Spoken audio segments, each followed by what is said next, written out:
Allah menyuruh kita melibatkan dirinya di setiap keadaan kita, yang baik-baik tentunya. Ya.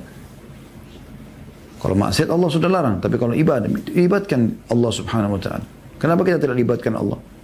Sebelum melakukan sebuah aktivitas yang baik, Allah sudah suruh kita berdoa. Keluar rumah baca doa, maksudnya libatkan dulu Allah. Mau makan baca doa, mau minum baca doa, mau masuk rumah baca doa, masuk masjid baca doa, ya. Masuk mandi baca doa semua. Libatkan Allah dulu. Kita akan masuk teman-teman sekalian bagian-bagian bukunya di halaman 77. Zikir setelah membaca 3 surah pendek Al-Ikhlas, Al-Falaq, An-Nas adalah asbahna wa asbahal mulku lillah walhamdulillah la ilaha illallah wahdahu la syarika lah lahul mulku wa lahul hamdu wa huwa ala kulli syai'in qadir. Rabbi as'aluka khaira ma fi hadzal yaumi wa khaira ma ba'dahu wa a'udzu bika min syarri ma fi hadzal yaumi wa syarri ma ba'dahu. Rabbi a'udzu bika minal kasal wa su'il kibr wa Rabbi a'udzu bika min adzabi fin nari wa adzabi fil qabr. Yang artinya, kami telah memasuki waktu pagi dan kerajaan hanya milik Allah. Ya. Di situ ada footnote nomor 96. Kalau pagi kita membaca asbahna wa asbahal mulku lillah, ya. Kalau di sini sore dikatakan kita baca amsayna wa amsa mulku lillah. Karena asbahna artinya kami tiba di pagi hari, kalau amsayna kami tiba di sore hari. Kan kita dianjurkan baca di pagi dan sore hari, ya. Baik. Kami telah memasuki waktu pagi dan kerajaan hanya milik Allah. Begitu juga kalau sore artinya kami telah memasuki sore hari dan kerajaan hanya milik Allah. Ini potongan pertama yang perlu kita syarah atau jelaskan. Dan kita akan terus menjelaskan makna daripada doa ini. Teman-teman sekalian, ini pengikraran tentang bahwasanya kerajaan hanya milik Allah. Dan ini menafikan semua kerajaan-kerajaan selain kerajaan Allah yang disangka oleh sebagian orang dengan adanya dewa-dewa di langit sana. Ada dewa ini, ada dewa itu, yang dianggap semuanya Tuhan. Ya. Dan bagi kaum muslimin tidak ada. Karena konsep dasarnya la ilaha illallah. Artinya la ma'buda bihaqqin illallah. Tidak ada Tuhan, pemilik, pencipta, penguasa yang menghidupkan, yang mematikan, yang menggantikan siang malam, menurunkan hujan dari langit kecuali Allah. Ya, Allah lah satu-satunya Tuhan dan Dia Maha Esa. Ya, kita sudah jelaskan di makna qul huwallahu ahad. Qul huwallahu ahad, katakan, ikrarkan Tuhan itu Allah Ahad, Esa. Enggak ada yang bersamanya Tuhan lain. Dan Allah mengatakan dalam ayat lain, "Lau kana fihi ma'alihatun illallah la fasadata." Kalau seandainya ada Tuhan selain Allah di alam semesta ini, maka akan rusak semuanya. Ya. Juga dalam ayat yang lain dikatakan, "La dhahaba kullu ilahin bima khalaq wa la 'ala ba'dhum 'ala ba'd." Maka setiap Tuhan akan pergi membawa ciptanya masing-masing dan akhirnya ya cekcoklah satu sama yang lainnya. Makanya Allah mengatakan tidak ada Tuhan yang membuat semua alam semesta ini bisa tentram seperti ini, karena tidak ada Tuhan selain Allah. Tidak ada yang menciptakan, yang mengatur kecuali Allah. Ya. Dan kerajaan-kerajaan yang Anda lihat sekarang ini, raja-raja dunia, presiden, apapun julukannya ya, kaisar, ya, dan seterusnya, ini semua hanya status di manusia. Dan itu ada batasannya. Mereka punya batas waktu kerajaannya. Ya. Ada saatnya di mana pasti akan runtuh. Ya, akan rubuh, ya, akan hilang, atau akan habis batas waktunya. Kalaupun tidak runtuh kerajaannya. Sebagaimana kita tahu di masa sekarang kepresidenan ada periodenya ya, 5 tahun, 10 tahun gitu kan. Atau 5 tahun kemudian ada pemilihan ulang, jadi 2 periode maka selesai gitu kan. Tapi kerajaan Allah SWT kekal, abadi selamanya. Sudah ada sebelumnya dan tidak akan pernah ada akhirnya. Gitu kan. Dan Allah Subhanahu wa ta'ala telah memberikan kerajaan yang terbesar bagi hambanya di muka bumi adalah kerajaan Sulaiman alaihissalam. Karena dia diberikan kerajaan yang tidak layak untuk orang sebelumnya dan orang sesudahnya. Makanya kata Nabi SAW dalam sebuah hadis yang sahih, beliau pernah selesai sholat, kemudian balik ke belakang, maksudnya ke makmumnya, dan pada saat mau berzikir beliau mengatakan, tadi waktu saya lagi sholat, ada syaitan yang mencoba menggodaku. Maka aku menangkapnya. Bagaimana Allahu alam? Itu rahasia Allah SWT. Tapi Nabi SAW menangkapnya. Nah pada saat Nabi SAW menangkapnya, kata beliau, saya pun ya tiba-tiba teringat permintaan saudaraku Sulaiman agar diberikan kerajaan tidak layak untuk orang sebelum dan sesudahnya. Maka aku pun ya melepaskannya. Tadinya aku niat ingin mengikatnya di sebuah pohon di Madinah agar anak-anak kecil Madinah mempermainkannya. Ya. Dan itu menandakan memang ada kerajaan yang besar dimiliki oleh Sulaiman alaihissalam. Dan bagaimana digambarkan Sulaiman alaihissalam dalam Al-Quran ya, dia bisa punya pasukan dari hewan-hewan, dari manusia, dari jin, gitu kan. Dan Anda bisa baca dalam kisah surah An-Naml menceritakan tentang masalah pasukan besarnya melewati sebuah lembah semut. Dan sekian banyak dalil yang menjelaskan masalah itu. Juga ada hadis tentang pembangunan Masjid Aqsa. Kata Nabi SAW pada saat Sulaiman selesai merenovasi Masjid Aqsa, maka beliau meminta 3 hal. Dan Allah berikan semuanya. Yang pertama, diberikan kerajaan yang tidak layak untuk orang tidak layak untuk orang sebelum beliau. Ya. Kemudian yang kedua, minta agar apa yang beliau putuskan di kerajaannya sudah sesuai dengan keputusan Allah. Dan yang ketiga, minta agar tidak ada orang yang sholat di Masjid Aqsa, wajib ataupun sunnah, kecuali dikembalikan seperti baru dilahirkan oleh ibunya. Tapi saksi bahasan kita memang beliau SAW atau alaihi salatu wassalam meminta agar diberikan kerajaan tidak layak untuk orang sebelum dan sesudahnya. Dan bagaimana Allah SWT menggambarkan para syaitan-syaitan atau para jin pun membangunkan building-building yang besar buat Sulaiman alaihissalam, periuk-periuk yang besar, kerajaan yang sangat luar biasa gitu. Ya, kerajaan yang sangat luar biasa. Nah itu semua teman-teman sekalian gambaran kecil tentang masalah kerajaan-kerajaan manusia. Dan ini semua akan punah. Sebagaimana dikatakan dalam sebuah riwayat yang sahih, nanti pada saat Allah sudah menghancurkan dunia ini, ya, karena tiupan sangkakala yang pertama, semuanya hancur yang di langit dan di bumi kecuali yang Allah izinkan. Di bumi ini semuanya habis, tidak ada lagi yang hidup. Habis semua kerajaan, bangunan-bangunan, manusia semua mati, jin semua mati, hewan semua mati. Maka Allah pun yang maha perkasa mengatakan, Anal Malik, aina mulukud dunia. Akulah raja sebenarnya, maka mana raja-raja dunia. Ya, jadi raja yang sebenarnya adalah Allah Subhanahu Wa Taala. Dan kita sekarang berada di dalam kerajaannya Allah yang kita wajib patuh kepadanya. Nah ini poin yang berhubungan dulu. Poin pertama atau potongan pertama dari doa ini yang kita bisa ambil. Sisi yang lain yang kita bisa pahami dari makna ini adalah, kalau seseorang menanamkan dalam dirinya di pagi dan sore hari, kalau ternyata dia dibawa kerajaan Allah, ada raja yang sebenarnya, gitu kan? Di sini dikatakan kami telah memasuki waktu pagi, kalau sore kami telah memasuki sore hari, dan kerajaan hanya milik Allah. Artinya apa? Dia tidak akan pernah takut, tidak akan pernah bergantung, ya, tidak akan pernah tunduk kecuali kepada Allah Subhanahu Wa Taala. Makanya dalam kaidah syariat Islam jelas, apapun yang diputuskan oleh raja-raja dunia, selama sesuai dengan hukum Allah kita wajib patuhi. Masuk dalam umumnya firman Allah Subhanahu Wa Taala, A'udzu billahi minasyaitonir rajim, ya ayyuhalladzina amanu atti'ullaha wa atti'ur rasulah ulil amri minkum. Hai orang beriman, patuhlah kepada Allah, patuhlah kepada Rasul, dan patuhlah kepada pemimpin kalian. Tapi kalau bertolak belakang dengan hukum Allah Subhanahu Wa Taala, apalagi kalau sampai maksiat kepada Allah, maka masuk dalam kategori hadis Nabi Sallallahu Alaihi Wasallam, la ta'ata illa fi ma'ruf. Tidak ada ketaatan kepada makhluk kecuali yang ma'ruf, yang dibolehkan dalam agama atau dibolehkan oleh Allah Subhanahu Wa Taala. Dalam hadis lain, la ta'ata li makhlukin fi ma'siyati khaliq. Tidak boleh ada ketaatan pada makhluk yang berbuat maksiat kepada Sang Pencipta. Ya. Jadi ini akan membuat ketenangan hati dalam hati kita, karena kita ternyata tidak perlu takut kepada selain Allah Subhanahu wa Ta'ala, tidak perlu bergantung, tidak perlu manja, tidak perlu mematuhi atau tunduk kecuali kepada apa yang telah Allah Subhanahu wa Ta'ala perintahkan. Ya. Kemudian potongan selanjutnya, terjemahannya, segala puji bagi Allah. Ya, ini kita ambil pelajarannya, maknanya segala puji, artinya alhamdulillah, ya, di sini katakan di potongannya, walhamdulillah, asbahana wa asbahal mulku lillah, walhamdulillah. Makna alhamdulillah, segala puji yang baik dan terbaik hanya untuk Allah. Allah tidak punya sifat yang kurang, ya, yang buruk. Allah selalu baik. Ya. Makanya dikatakan dalam sebuah hadis yang sahih, kata Nabi SAW, Inna Allah tayyibun la yakbalu illa tayyiba.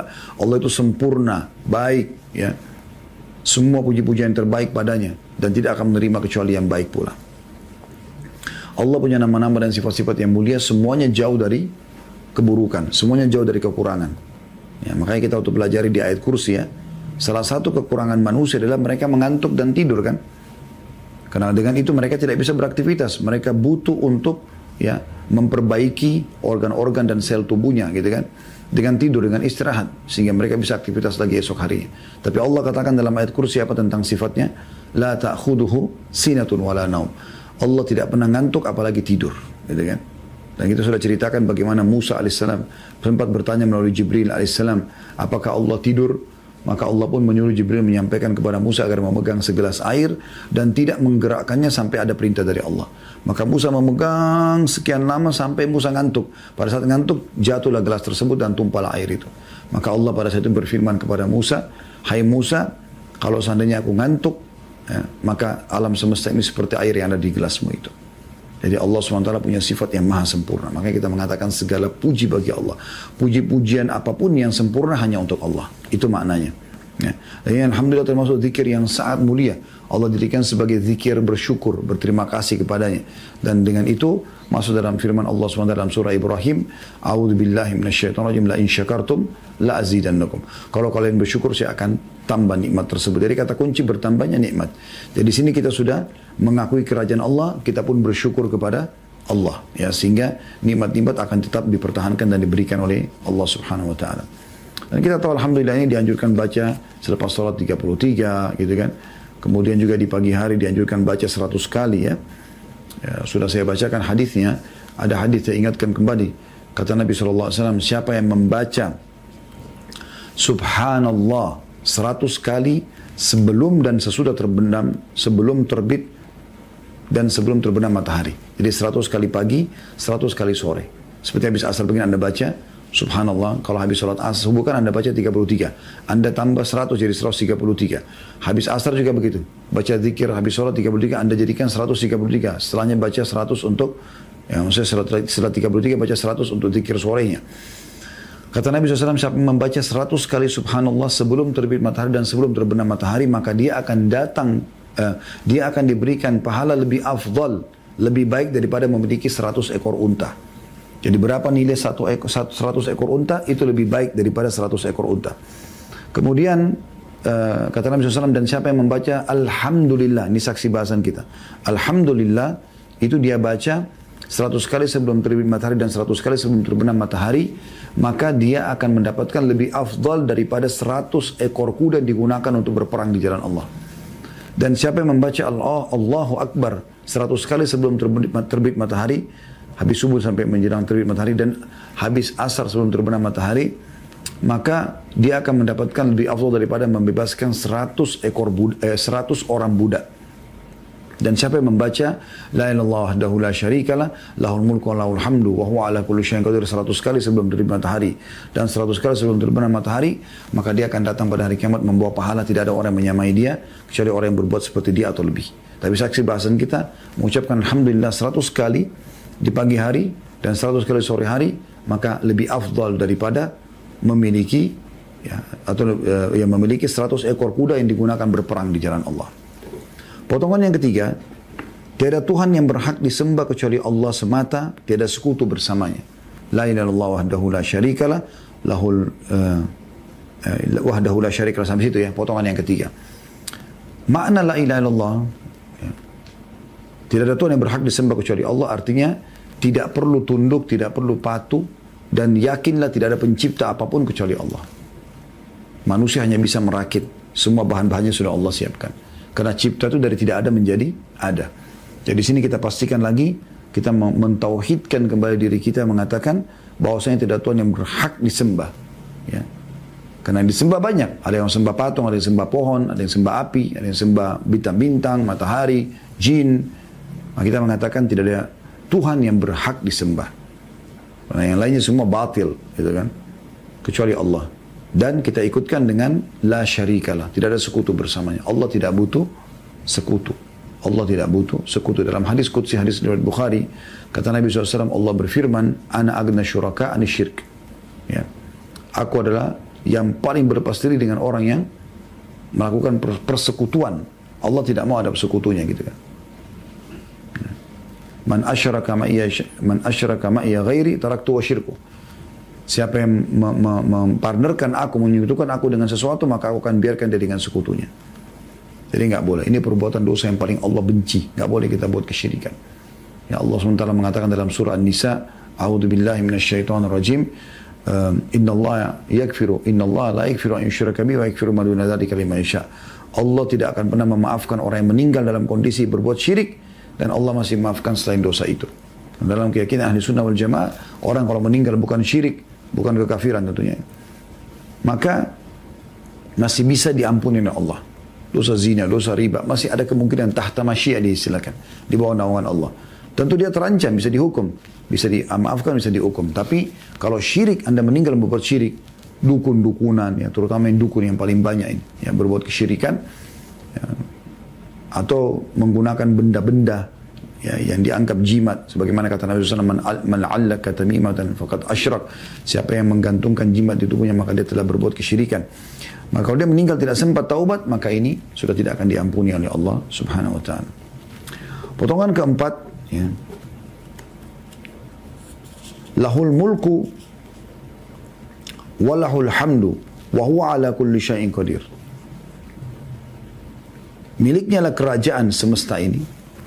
Itu sudah kita jelaskan, ya, di potongan awal. Artinya tidak ada kerajaan kecuali, tidak ada raja yang sebenarnya kecuali Allah, yang lain ini hanya makhluk dan hanya status biasa saja, dan akan habis masa kekuasaannya gitu. Kemudian dikatakan segala puji hanya baginya. Ini juga sudah kita jelaskan dalam makna alhamdulillah, ya. Kemudian ada dikatakan dan dia maha kuasa atas segala sesuatu. Ini maknanya dalam sekali. Artinya apapun dikuasai oleh Allah Subhanahu wa taala. Tidak ada yang tidak dikuasai oleh Allah. Semua ini di bawah kekuasaan Allah Subhanahu wa taala. Kalau ada orang yang Anda ingin supaya dia menikah dengan Anda, supaya dia berbisnis sama Anda, supaya dia apa saja, ya, selama itu baik, Anda bisa mohon kepada Allah, karena Allah pemiliknya dia. Istri Anda masih jauh dari hidayah, suami Anda masih jauh dari hidayah, anak-anak Anda jauh dari hidayah, teman-teman, kerabat, orang tua, siapa saja, minta kepada Tuhannya agar Allah memberikan hidayah kepada dia melalui tangan kita, ya. Ya, itu yang bisa kita lakukan, karena dia pemiliknya ada Allah Subhanahu wa taala. Banyak manusia berusaha berikhtiar tanpa melibatkan Tuhannya. Ini keliru. Allah menyuruh kita melibatkan dirinya di setiap keadaan kita, yang baik-baik tentunya, ya. Kalau maksiat Allah sudah larang, tapi kalau ibadah, libatkan Allah Subhanahu wa taala. Kenapa kita tidak libatkan Allah? Sebelum melakukan sebuah aktivitas yang baik, Allah sudah suruh kita berdoa. Keluar rumah baca doa. Maksudnya libatkan dulu Allah. Mau makan baca doa, mau minum baca doa, mau masuk rumah baca doa, masuk masjid baca doa, ya, masuk mandi baca doa semua. Libatkan Allah dulu. Maka ini maknanya, karena Allah maha kuasa atas segala sesuatunya. Termasuk kalau ada yang buruk yang Anda khawatirkan di depan Anda, Allah maha kuasa. Sejahat apapun makhluk itu, manusia kah, jin kah, hewan kah, semuanya. Bahkan fenomena alam, bencana alam, banjir, semua makhluknya Allah Subhanahu wa taala. Tidak ada yang mustahil. Allah maha kuasa atas segala satunya. Ala kulli syai'in qadir, artinya Allah maha kuasa atas segala sesuatunya. Potongan yang kelima, teman-teman. Rabbi as'aluka khaira hadzal yaum wa khaira ma ba'dahu. Ya Allah, aku memohon kepadamu semua kebaikan hari ini dan kebaikan yang sesudahnya. Makna semua kebaikan, kesehatan, kekayaan, keselamatan, kemakmuran, semua. Bahkan masuk dalam maknanya juga orang kalau sakit, sudah dengan doa ini, dia minta supaya disembuhkan, dia berutang minta supaya dilunasi. Masuk dalam masalah ini, kebaikan semua. Apakah kebaikan itu dalam tetap mendapatkan nikmat itu, atau selamat dari sebuah keburukan, itu semua kebaikan. Kita minta pada hari itu. Dan kebaikan sesudahnya, artinya hari-hari sesudahnya pun tetap saya minta, gitu. Selama saya masih hidup. Ini potongan yang kelima. Dan ini maknanya dalam juga, yaitu semua kebaikan kita minta Allah berikan kepada kita. Potongan yang keenam, wa'udzu bika min syarri hadzal yaum wa syarri ma ba'dahu. Dan aku berlindung kepadamu dari keburukan hari ini dan keburukan sesudahnya. Semua yang buruk kita berlindung kepada Allah. Dari pagi hari, makanya teman-teman baca zikir pagi selepas sholat subuh. Baca zikir sore selepas sholat asar. Supaya apapun yang kita butuhkan, kalau kita zikir pagi sampai menjelang sore sudah terpenuhi. Kebaikan semua kita dapatkan, keburukan semua kita terlindungi. Kan begitu? Jangan baca nanti sudah mau zuhur, sudah mau asar. Walaupun ini masih bisa, tapi lebih baik Anda baca di pagi hari. Kalau pagi hari Anda dapatkan keutamaannya dan dapat juga manfaat dari doa itu. Tapi kalau Anda baca sore hari, Anda cuma dapat keutamaannya. Manfaatnya mungkin sudah lewat. Seperti misalnya dia minta kebaikan hari itu. Sudah masuk sore hari. Dia harus baca zikir sore lagi, kan gitu. Maka ini hal juga yang perlu digarisbawahi. Ini penting untuk kita minta jauhkan dari semua keburukan. Begitu juga dengan keburukan sesudahnya. Keburukan apapun itu. Kita berlindung kepada Allah SWT dari semua keburukan. Potongan yang ketujuh teman-teman sekalian. Rabbi a'udzubika minal kasal. Ya. Ini potongan ketujuh. Ya Allah, aku berlindung kepadamu dari sifat malas. Ya. Dan ini penyakit jiwa yang tidak boleh ada dalam jiwa seorang mukmin dan mukminah. Kita nggak boleh malas. Ya. Malas dalam ibadah, malas dalam beraktivitas, tidak boleh. Malas ini bagian daripada yang dimohon oleh Nabi SAW agar diselamatkan beliau darinya. Dalam doa masyhur gitu kan. Allahumma a'udzubika minal jubni wal bukhli Allahumma a'udzubika minal kasali wa su'il kibri. Ya, di sini di doa ini, ya Allah, aku berlindung kepadamu dari sifat malas dan usia yang tua. Ya. Dan bagaimana Islam dikenal sebagai agama yang bergerak, agama yang menolak semua sifat menunda-nunda pekerjaan. Malas lah intinya, nggak boleh malas. Islam tidak mengenal itu.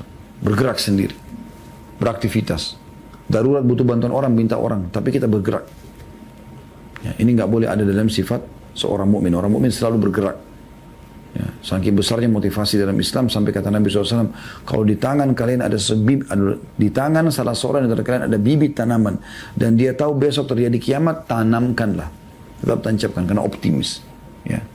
Dan bagaimana itu menandakan kita tepis semua sifat malas untuk menunda-nunda pekerjaan, kayaknya sudah terlambat, kayaknya sudah begini. Ini nggak ada kata terlambat.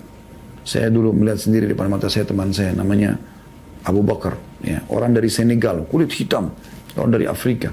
Masya Allah dia selesaikan sampai S3-nya di Madinah gitu. Teman dekat saya, kebetulan satu kelas sama saya tuh dari S1, ya. Maka di S1-nya itu dia termasuk mahasiswa yang paling telat datang. Mungkin kuliah sudah berjalan 2 bulanan sepertinya. Dia baru datang dari negaranya gitu. Tapi saya lihat depan mata kepala sendiri, dia dari awal datang, teman-teman sekalian, baru masuk kelas, tidak pakai kenalan sama kami. Karena pas dia masuk ada dosen gitu. Dia udah bawa buku kertas tulis satu dan dengan pulpen. Lalu kemudian apa yang dosen bilang ditulis sama dia. Saya masih ingat betul. Dikenal dengan Abu Bakar Senegal gitu. Dari Senegal, beliau dari Afrika. Masya Allah. Dia tidak mengatakan, oh saya sudah terlambat nih, sudah 2 bulan. Nah, dia nggak peduli dengan itu. Sekarang ke depan. Nanti kemudian yang 2 bulan itu dia pelajari setelah dia pulang ke rumah, ke asrama. Itu luar biasa.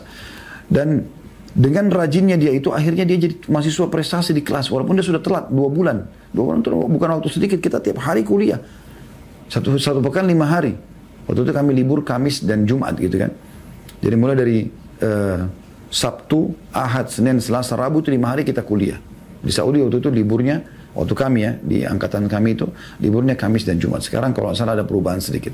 Tapi yang jelas, saya lihat orang ini, cuma dia pulang, lalu dia ikutin apa yang tertinggal 2 bulan itu tersebut. Lalu kemudian dia minggu depan, beberapa pekan ke depan itu dia sudah bisa ikutin semua pelajaran. Dan uniknya, pernah satu kali, pas kami mau ujian akidah waktu itu, ada syair yang sempat saya hafal waktu itu tentang syarat la ilaha illallah. Wa fi syurutin sabatun kad kujidat wa fi nusus hakun waradat. Ada cukup panjang syairnya, mungkin sampai 7-8 bait gitu kan, berbaris.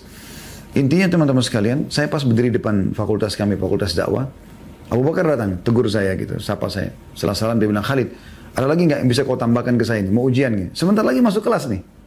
Sebentar lagi masuk kelas. Kemudian saya katakan, apa kau sudah hafal syair ini? Dia bilang belum.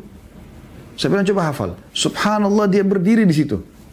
Mungkin cuman 3-4 menit. Saya ucebutin dia hafal. Pada saat masuk kelas betul-betul keluar. Dan itu nilainya 15. Ya, besar sekali nilainya gitu. Nilai daripada syair itu. Saya ingat saya itu antara 7 sampai 15. Tapi ada nilainya tinggi. Subhanallah saya tiba-tiba mengatakan, ya Allah berikan taufik kepada Abu Bakar ini. Ya, karena dia tidak mau mengenal kata malas, tetap dia mau, tidak ada kata terlambat, dia memulai. Dan ada kaidah kan, apa yang tidak bisa didapatkan semuanya, maka jangan ketinggalan sebagiannya. Ya. Anda bangun malam, ada orang begitu subhanallah, oh 5 menit lagi azan subuh, sudah deh saya sudah telat. Dia duduk, dia minum, dia. Akhi dan ukhti, uduk, sholat, berapa rakaat kau bisa dapatkan? Apa yang tidak bisa didapatkan semuanya, maka jangan ketinggalan sebagiannya. Gitu kan. Harusnya seperti itu. Zikir pagi petang, oh sudah lewat nih. Tapi saya sekarang masih ada waktu nih. Oke, baca yang Anda mampu. Jangan ketinggalan. Menjelang sholat, waktu duhur, oh belum sholat duha. Ah sudahlah, sudah sebentar lagi.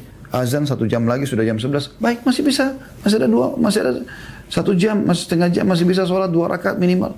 Selamatkan 360 sendimu dari api, selamatkan 360 sendi, karena Nabi SAW mengatakan setiap sendi harus disedekahkan setiap hari, dan 360 sendi jumlahnya, gitu kan. 2 rakaat sholat duha menutupi sedekah semua 360 sendi itu. Selamatkan akhi dan ukhti. Oh, saya tahun ini belum pernah puasa Senin Kamis. Udah tahun depan aja baru saya mulai deh. Kan sekarang sudah bulan Sya'ban nih, udah mau masuk Ramadan. Tidak, ukhti dan akhi. Puasa sekarang. Semampu kau, walaupun cuma 1 kali kamu dapatkan atau 2 kali Senin dan Kamis itu. Kenapa enggak puasa? Ya. Sampai kapan kita mau nunda-nunda ini? Enggak boleh kita malas. Nah, ini kita minta kepada Allah di pagi hari dijauhkan dari sifat malas dan juga sore hari. Ya. Tidak ada kata-kata terlambat. Mulai saja dulu. Coba ambil sebuah kaidah. Saya coba terapkan dalam hidup saya, subhanallah. Apapun itu, walaupun berat pekerjaan. Mulai saja dulu. Mulai dulu. Buku tebal. Baca aja dulu. Mulai aja dulu. Nanti kalau sudah mulai kita lihat sampai di mana Allah mudahkan buat kita. Jangan sama sekali nggak dilakukan, teman-teman sekalian. Sehingga kita kehilangan, luput gitu. Saya pernah di satu tempat dengan seseorang. Bangun malam, dia lihat kami lagi sholat. Kemudian dia turun, dia sempat tidur. Dia bangun. Habis itu dia duduk lama. Sampai menjelang azan subuh. Pas kami selesai sholat, saya tanya, kenapa? Kenapa nggak sholat? Oh, kayaknya sudah dekat waktu subuh. Ya akhi, maka masih bisa gitu. Masih bisa gitu. Saya juga pernah bicara sama teman saya di Madinah. Waktu itu kami sudah pulang ke Indonesia. Saya datang sama ayah saya rahimahullah ke kota Madinah. Kemudian sebelum umroh kami ke Madinah dulu. Baru kami akan umroh ke Mekah. Terus saya ngobrol sama dia. Dia kalau orang Madinah kebetulan. Saya bilang, akhi, ini Ramadan. Saya tahu dia orang faham hadis, tapi saya cuma menyampaikan, saya mengatakan, akhi, ini Ramadan, kenapa enggak umroh? Sudah umroh belum? Dia bilang belum. Kenapa enggak umroh, akhi? Ramadan sama dengan haji bersama Nabi SAW pahalanya. Terus dia bilang apa? Mekah penuh. Tiba-tiba dia bilang begitu. Bahasa Arabnya Makkah zahma, gitu kan. Terus saya tiba-tiba spontan juga bilang, ya akhi, kalau kau mau tunggu Mekah kosong, tidak akan terjadi sampai hari kiamat. Lakukan dulu, gitu kan. Kerjakan saja, karena kalau mau tunggu nggak mungkin Mekah dikosongin buat kamu, gitu kan. Sama juga dengan kalau kami bimbing jemaah pada saat mau tawaf, oh rame, banyak orang kadang bahkan tidak mau haji dan umroh karena oh tawaf tempat tawafnya rame. Sebelum pandemi ya, sekarang sudah mulai agak sunyi, tapi dulu begitu alasannya. Ya akhi, kalau mau tunggu dan ukhti, tawaf tempat tawaf kosong buat anda, saya tidak akan terjadi sampai hari kiamat. Lu turun di situ, masuk. Dan saya berapa kali ingatkan jemaah, niatkan ikhlas, mau tawaf, nikmati setiap langkahnya, jangan desak orang lain. Allah akan mudahkan, betul-betul Allah mudahkan. Kami umrah akbar sebelum pandemi, subhanallah, 520 orang, pernah juga 400 sekian orang gitu. 1,5 pesawat berangkat. Tapi alhamdulillah, kami masuk semua di ring tawaf, saya sudah bahasakan dan semua jemaah sepakat. Oke, kita ikhlaskan niat ya. Nikmati setiap langkahnya, fokus berzikir, jangan niat desakin orang lain. Alhamdulillah dimudahkan. Di depan kami seperti terkosongkan gitu kami jalan. Masya Allah, tabarakallah. Jadi lakukan dulu, jangan malas. Ya. Dan tarik ini contoh dalam semua ibadah kita. Potongan ke-8, ya. Dikatakan wasu'il kibar, ya. Maaf, tadi saya salah baca, bukan wasu'il kibir, ya. Wasu'il kibar. Ya, karena kibir artinya sombong kalau baknya pakai kasrah. Kalau kibar artinya tua gitu ya. Jadi yang benar wasu'il kibar ya. Artinya dan jangan sampai aku mendapatkan keburukan usia tua. Apa maknanya? Jangan sampai aku hidup di masa pikun ya. Karena orang kalau sudah sampai 120, 110 tahun, 100 tahun pun sudah tua. Ada 1-2 orang mungkin yang masih tidak pikun, tapi umumnya orang pikun. Udah nggak kenal lagi anaknya, udah nggak. Jadi dia nggak bermanfaat buat dirinya, nggak bermanfaat juga buat orang lain, bahkan mengganggu gitu. Ya, maaf, airnya buang air besar, buang air kecil sembarangan. Maka ini termasuk bagian daripada doa yang kita minta agar jangan kita sampai di umur pikun. Jadi bukan cuma sekedar bukan di sini usia tua, karena tua itu relatif. Ada orang menganggap 60 tahun sudah tua, 70 tahun sudah tua, tapi mungkin orang yang 70 tahun tidak anggap dirinya tua, karena masih dia lihat orang yang 90 tahun misalnya, masih beda 20 tahun sama dia gitu kan. Jadi di sini maksudnya adalah keburukan usia tua, maksudnya usia pikun. Ya, jadi berapapun umurnya kalau sampai pikun, maka itu dihindari. Itu yang dimaksudkan di sini. Potongan yang ke-9. Rabbi a'udzubika min adabi fin nari wa min adabi fil qabr. Ya Allah, aku berlindung kepadamu dari siksa api neraka dan siksa kubur. Ini tidak kita panjang lebar lagi jelaskan karena masalah neraka sudah panjang lebar kita jelaskan 32 pasal pada pertemuan yang lalu ya. Sudah panjang lebar kita bedah buku khusus masalah neraka. Tapi neraka teman-teman, sebuah tempat yang disiapkan Allah untuk menyiksa. Dan sangat menyakitkan, sangat menyedihkan, ya, sangat memilukan. Saya ingatkan kembali hadis Nabi SAW. Ya, pada saat ahli neraka nanti sudah merasa kepanasan, mereka akan panggil penjaga neraka, para malaikat. Lalu penjaga neraka tidak menjawab mereka. Ya, tidak menjawab mereka. Setelah dijawab pun, ya, sekian puluh tahun dijawab, malaikat mengatakan tidak perlu, kalian tidak ada tempat untuk lari, kalian tidak akan disiksa. Lalu mereka memanggil Tuhan mereka Allah. Lalu Allah pun tidak menjawab mereka seumur dunia. Berapa miliar tahun itu. Setelah itu pun Allah mengatakan dalam surah Al-Mu'minun, qala khsa'u fiha wa la tukallimun. Kalian akan kekal dalamnya, kalian akan terhina dalamnya, kalian akan tersiksa di dalamnya. Dan jangan pernah kalian berbicara denganku, kata Allah. Maka pada saat itu kata Nabi SAW, mereka saking sedihnya dan sudah capek menangis ini, keluarlah di tempat air mata mereka darah. Wa na'udzubillah. Itu neraka. Kenapa? Hanya karena riba, hanya karena menipu, hanya karena berbohong, hanya karena mencuri, hanya karena zina, hanya karena ini dan itu. Kenapa? Kenapa harus dilakukan? Kenapa enggak yang halal aja? Kenapa enggak kerja yang halal? Kenapa enggak biologis yang halal? Kenapa yang enggak halal semuanya? Itu ada solusinya. Kecuali Allah tidak memberikan kita solusi, teman-teman. Allah misalnya membuat kita punya keinginan makan daging. Tapi Allah mengharamkan semua daging. Nggak boleh dimakan daging semuanya. Maka itu lain. Kita nggak mungkin bisa buat apa-apa. Tapi kan ini tidak. Allah berikan kita syahwat daging. Allah halalkan kita. Semua hewan darat. Semua hewan laut halal, air. Semua hewan darat yang tidak bertaring, ya, halal, ya. Sapi, kambing, kelinci, ayam, dan juga selain babi. Babi juga haram. Yang itu halal, gitu kan.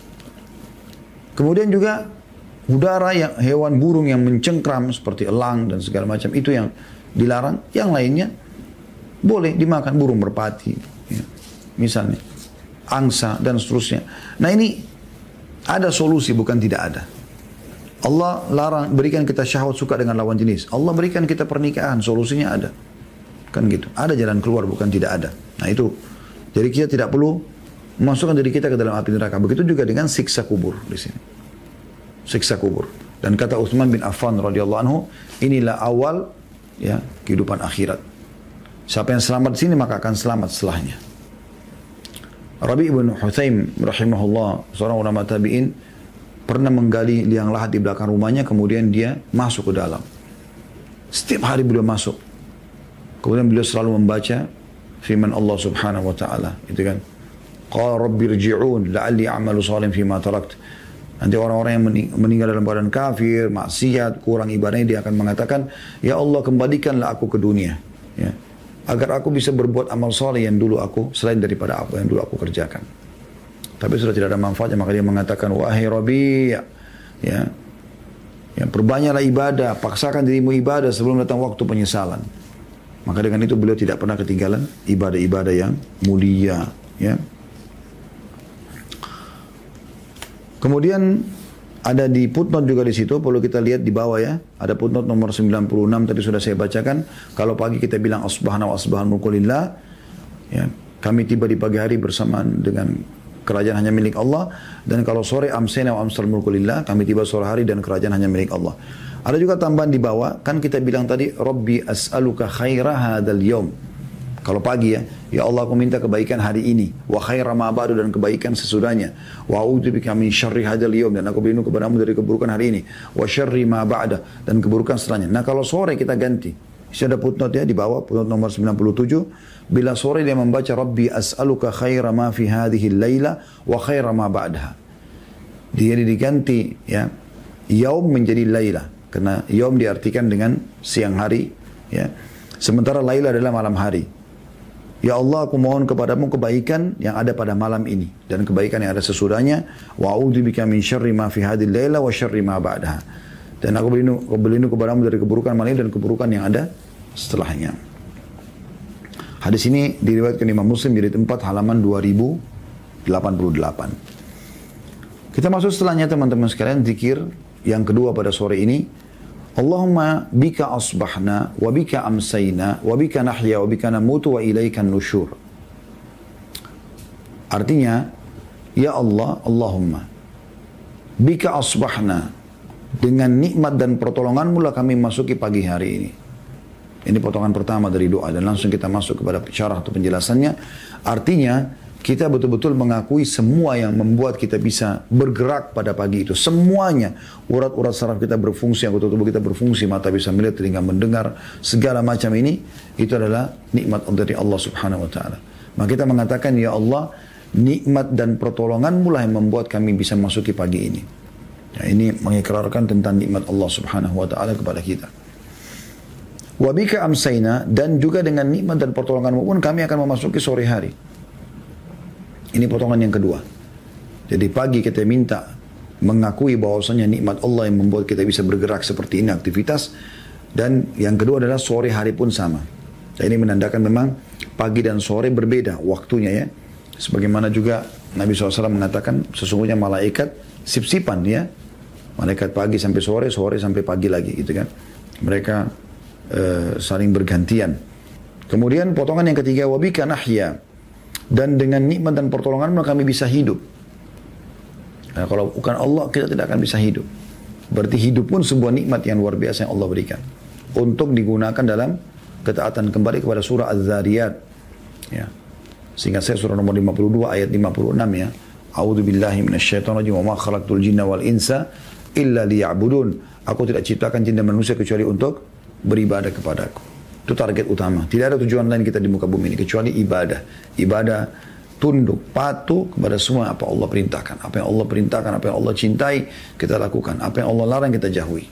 Potongan keempat, wabika namutu, dan dengan pertolongan dan dengan nikmat dan pertolonganmu lah kami mati. Mati pun dianggap sebuah nikmat bagi orang beriman. Ya, karena orang beriman, dia akan selamat dari penatnya dunia.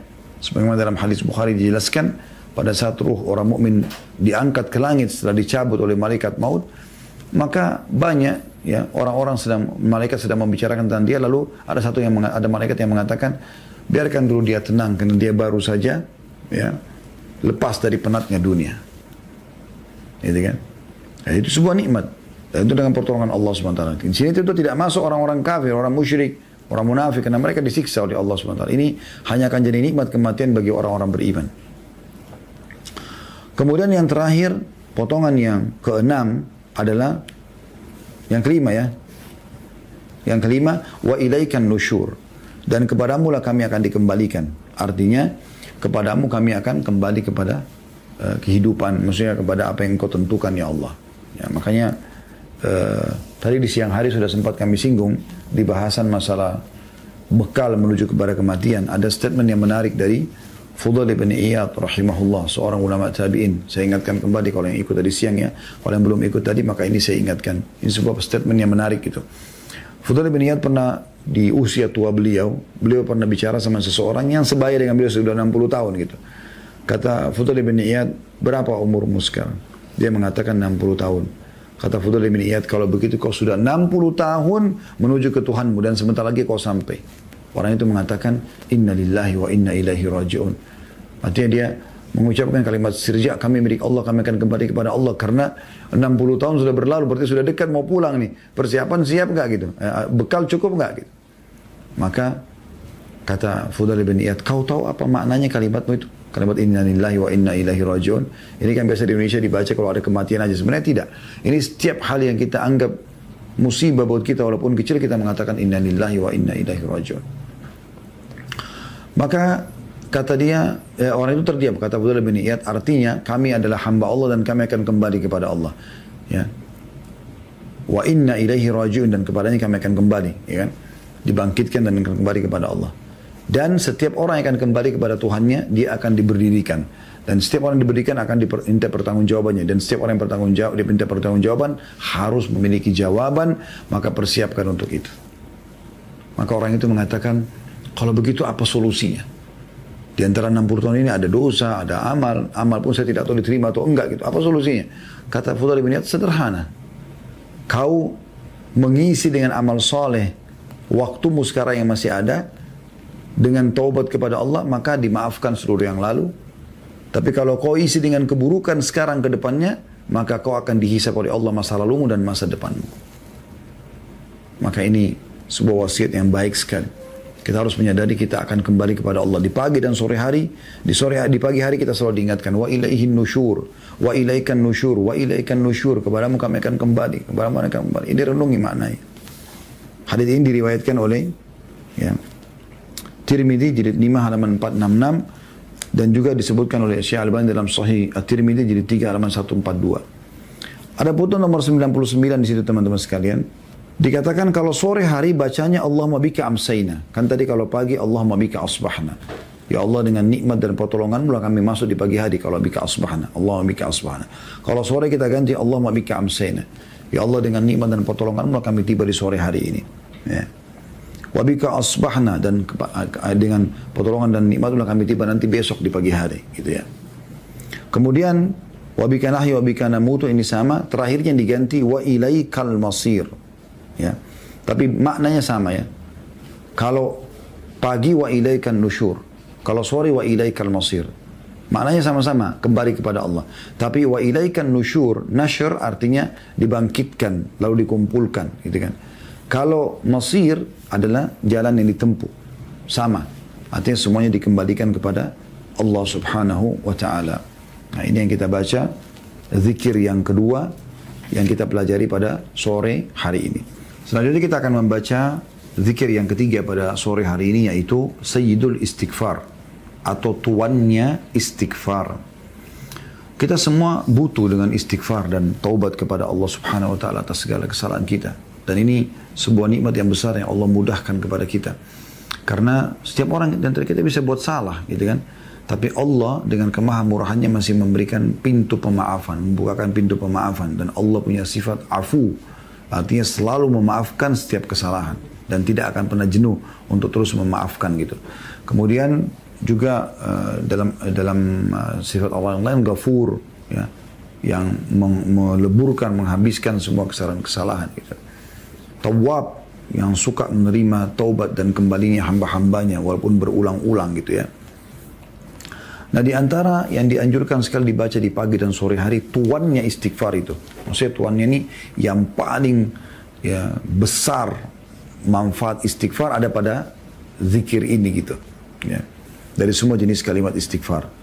Bunyinya Allahumma anta rabbi la ilaha illa anta khalaqtani wa ana abduka wa ana ala ahdika wa wa'dika mastata'at. A'udhu bika min syarri ma sana'at. Abu'u laka bi ni'matika alayya wa abu'u bidzambi faghfirli fa innahu la yaghfiru dhunuba illa ant. Artinya, ya Allah, Engkau adalah Tuhanku, tidak ada Tuhan yang berhak disembah kecuali Engkau. Engkau lah yang menciptakanku, aku adalah hambamu, aku setia karena atau kepada perjanjianmu, atau perjanjianku kepadamu atau denganmu. Saya ulangi, aku adalah hambamu, aku setia kepada perjanjianku denganmu, dan janjimu semampuku. Artinya aku setia pada perjanjianku denganmu dan janjimu semampuku. Aku berlindung kepadamu dari keburukan apa yang telah aku perbuat. Aku mengakui nikmatmu kepadaku dan aku mengakui dosaku. Oleh karena itu ampunilah aku, karena sungguhnya tiada yang mengampuni dosa kecuali Engkau. Teman-teman sekalian, ada putnot nomor 101 di bawah. Saya akan baca dulu ini keutamaannya. Kata Nabi SAW, barang siapa membacanya dengan yakin ketika sore hari, lalu ia meninggal dunia pada malam itu, maka ia masuk surga. Dan demikian pula pada pagi hari. Hadis riwayat Bukhari jilid 7 halaman 150. Coba kita bedah teman-teman sekalian makna daripada ya, Sayyid Istighfar atau tuannya istighfar ini. Jadi kalau kita baca sekali aja dengan ikhlas di pagi hari, maka kalau kita meninggal sebelum sore pasti masuk surga. Kalau kita baca satu kali di sore hari kayak sekarang, Anda baca, ya, pada saat zikir pun kita pelajari Anda membacanya misalnya, ya, sambil praktek sambil niatkan zikir sore. Kalau Anda meninggal sebelum pagi besok, Anda akan masuk dalam surga. Makna daripada Sayyidul Istighfar atau tuannya istighfar ini, potongan pertama, Allahumma anta rabbi la ilaha illa anta khalaqtani. Yang artinya, ya Allah, Engkaulah Rabbi. Rabbi artinya penciptaku, pemilikku, penguasaku, ya, yang menghidupkan, yang mematikan, yang memberi rezeki. Itu namanya Rabbi. Allahumma anta rabbi. Ya Allah, engkau adalah penciptaku, pemilikku, yang memiliki aku, yang menguasaiku. La ilaha illa ant. Tidak ada Tuhan yang berhak disembah kecuali engkau. Lalu makna rabbi teraplikasikan di sini. Khalaqtani. Engkau lah yang telah menciptakanku. Dari tidak ada menjadi ada. Dari sini pengikraran tentang kemahakuasaan Allah. Bahwasanya dialah yang telah menciptakan kita. Potongan kedua. Wa ana abduka. Dan aku adalah hambamu. Tahu hamba? Tunduk. Hamba selalu tunduk dengan tuannya. Gitu kan? Dan kita semua hamba Allah. Dan bagaimana Nabi Muhammad SAW betul-betul memaknakan makna ini sangat dalam. Ya. Pada saat beliau mengingatkan, mengatakan, La taturdi kama aturatin Nasara ibn Maryam. Jangan kalian memuji-mujiku melampaui batas sebagaimana Nasara memuji Isa putra Maryam. Innama ana abdullahi wa rasuluh faqul abdullahi wa rasuluh. Sungguhnya aku adalah hamba dan utusan Allah, maka katakanlah aku adalah hamba Allah dan utusannya. Itu Nabi Muhammad SAW. Beliau pun tidak segan untuk mengatakan abd atau hamba. Ya. Juga dengan Nabi Isa alaihissalam dan Nabi-Nabi yang lain semua mengakui bahwasanya mereka adalah hamba Allah subhanahu wa ta'ala. Sini kita akui kita adalah hamba Allah. Berarti kita tidak butuh menghamba kepada selain Allah. Potongan ketiganya, wa ana ala ahdika wa wa'dika mastata'at. Dan aku setia kepada perjanjianku denganmu dan janjimu semampuku. Maksudnya, sebelum kita dilahirkan di muka bumi ini teman-teman, Allah telah mengambil ikrar kepada kita semua, anak Adam. Ya, dalam Al-Quran digambarkan itu, Alastu bi rabbikum, bukankah aku Tuhan kalian? Qalu bala syahidina. Maka kita semua sudah mengatakan benar, engkau adalah Tuhan kami dan kami menjadi saksi. Jadi sebenarnya kita ini secara fitrah sudah mengenal Tuhan kita. Nggak ada yang perlu dikhawatirkan dengan itu. Kita pasti mengenal. Ya. Saya pernah subhanallah disampaikan oleh salah satu dosen saya dan saya praktikin itu ya. Dia bilang salah satu bentuk fitrah kalau kita itu kenal Tuhan kita, dia bilang, coba anak-anak kecil ya yang masih belum terkontaminasi pikirannya dengan kartun-kartun yang merusak akidah mereka, khayalan-khayalan dewa-dewa segala macam. Coba tanya di mana Allah. Hampir semua anak saya, subhanallah, Allah karuniai saya beberapa anak amanah ini. Semoga Allah jaga mereka di atas ketaatan insyaAllah dan iman. Semua saya tanya dari kecil. Dan sekarang ada pun anak yang masih kecil. Ya, belum 2 tahun baru bisa ngomong. Saya tanya di mana Allah. Saya suruh lihatin kakak-kakaknya. Jawabannya sama. Ditunjuk ke atas ke langit. Subhanallah. Ditunjuk ke langit. Fitrahnya hampir semua. Anda bisa praktikin ke anak Anda yang masih kecil ini. Ya. Dan ada hal lain yang bisa kita buktikan ini, yaitu secara alami, Anda kalau dinasehatin tentang agama, seperti sekarang Anda dengarkan ceramah ini, ya, tergeraknya hati kita untuk menjalankan apa yang kita dapatkan dari ilmu, tersentuhnya kita secara keimanan. Kalau kita membahas masalah besarnya nikmat, misalnya kita bersyukur, kita membahas tentang adab, kita berlindung misalnya. Ini teman-teman sekalian, ya, menandakan secara fitrah kita mengenal Tuhan kita. Bukan tidak mengenal. Kita mengenal Allah subhanahu wa ta'ala. Itu yang dimaksud sini. Jadi kita sebenarnya punya perjanjian dengan Allah. Kalau kita akan selalu tunduk dan patuh kepada Allah. Makanya waktu Nabi Ishaq, ya, Nabi Yakub, ya, pada saat mau meninggal, itu mengumpulkan keturunan lalu menanyakan, apa yang kalian sembah sepeninggalku nanti? Mereka mengatakan kami menyembah apa yang disembah oleh ayah Allah, apa yang disembah oleh anda dan juga ayah anda Ibrahim. Ya. Dan itu tidak mungkin diubah gitu. Ya, karena memang ini tidak mungkin berubah. Selanjutnya teman-teman sekalian, potongan yang keempat, ya. A'udzubika min syarri ma sana'tu. Aku berlindung kepadamu dari keburukan apa yang telah aku perbuat. Karena kan kita kalau berbuat satu kesalahan pasti ada efek buruknya. Maka kita khawatir dengan efek buruk itu. Minta agar dimaafkan kesalahannya dan juga efek buruknya dihilangkan. Itu maknanya. Yang kelima, abu'u laka bi ni'matika alayya. Aku mengakui nikmatmu kepadaku. Dan ini salah satu juga poin rahasia teman-teman. Kenapa orang kalau baca dengan ikhlas dia kalau mati masuk surga? Karena dia mengakui semua ini. Dia mentauhidkan Allah. Ya Allah, sesungguhnya Engkau adalah Tuhanku. Tidak ada Tuhan yang berhak disembah kecuali Engkau. Ini potongan pertama. Potongan kedua kita mengatakan, ya, potongan pertama ya Allah, Engkau adalah Tuhanku dan tidak Tuhan yang berhak disembah kecuali Engkau, Engkau lah yang menciptakanku. Potongan kedua, aku adalah hambamu. Ikrar semua ini. Yang ketiga, aku setia kepada perjanjianku denganmu dan janjimu semampuku. Mengejar surga semampunya, meninggalkan neraka semampunya. Yang keempat, aku berlindung kepadamu dari keburukan apa yang telah aku perbuat. Aku berlindung kepadamu dari keburukan yang telah aku perbuat. Ya. Artinya semua efek-efeknya gitu. Kemudian di sini kita masuk yang kelima, aku mengakui nikmatmu kepadaku. Semua apapun yang aku rasakan dari nikmat ini dari Engkau ya Allah, tidak ada dari yang lain. Potongan keenam, wa abu'u bidzambi, wa abu bidzambi, faghfirli. Dan aku mengakui dosa-dosaku. Salah satu yang memudahkan orang dimaafkan kenapa? Kalau dia mengaku kan, dia buat pengakuan. Jadi kalau kita buat pengakuan dengan Allah, Allah akan memaafkan kesalahan kita. Yang terakhir, maka dia mengatakan, maka maafkanlah aku. Fa'innu la yaghfiru dzunuba illa anta, karena tidak ada yang bisa mengampuni dosa kecuali Engkau. Dan ini juga pengikraran bahwasanya hanya Allah yang bisa mengampuni dosa. Jadi ini maknanya memang sangat dalam. Pengikraran tentang ketauhidan Allah Subhanahu wa taala, lalu mengakui semua nikmat, mengakui semua dosa, lalu kemudian kita minta Allah memaafkan. Dan ini kita ambil pelajaran penting teman-teman. Lihat, doa ini berisikan puji-pujian dulu kepada Allah, pengikraran dulu tentang keesaan Allah, tentang kemahakuasaannya, tentang kelemahan kita, baru kemudian kita minta dimaafkan dosa. Jadi jangan buru-buru tiba-tiba langsung minta dimaafkan tanpa memuji-muji Allah. Apalagi kalau anda mau berdoa kepada Allah. Karena kata Nabi SAW ya, dalam sebuah hadis yang sahih tentang seseorang yang masuk masjid lalu buru-buru dia mengatakan Allahumma gfirli, ya Allah maafkanlah aku. Maka Nabi SAW mengatakan ista'jala hadza, orang ini buru-buru, harusnya dia memuji Allah dulu lalu membaca salawat padaku, kemudian dia sampaikan hajatnya. Allahu a'lam.